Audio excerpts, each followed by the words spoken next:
যেই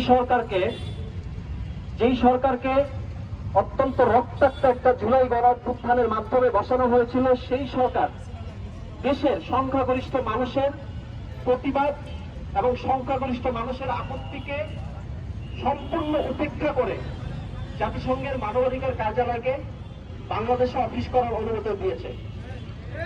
আমরা আজকের এই লাল কার্ড সমাবেশ থেকে এর তীব্র নিন্দা ও প্রতিবাদ জানাচ্ছি। আমরা সরকারকে বলতে চাই যে আপনি আমাদের দাবি মেনে নেন। এটা শুধু আমাদের দাবি নয়, এটা সারা বাংলাদেশের দাবি। আমাদের দেশে মানবাধিকার কমিশন আছে, সেই কমিশনের কার্যকারিতাকে নষ্ট করে দিয়ে আপনি বিদেশ থেকে কেন মানবাধিকার কমিশন আনবেন? সেই জবাবদিহি জনগণের কাছে আপনাকে করতে হবে। আমরা দেখতে পাই বর্তমান অন্তর্বর্তী সরকার বারবার সব জায়গায় বিদেশিদের নিয়ে আসতে চায়।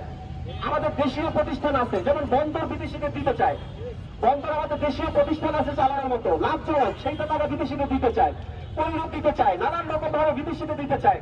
একই সাথে বর্তমান অন্তর্বর্তী সরকার আমেরিকার সাথে সম্প্রতি লং ডিসক্লোজার এগ্রিমেন্ট নামে একটা চুক্তি করতে চায়, যেই চুক্তির মাধ্যমে বাংলাদেশের ব্যবসা বাণিজ্য, আমদানি রপ্তানি সমস্ত কিছু আমেরিকার অধীনস্থ হয়ে যাবে।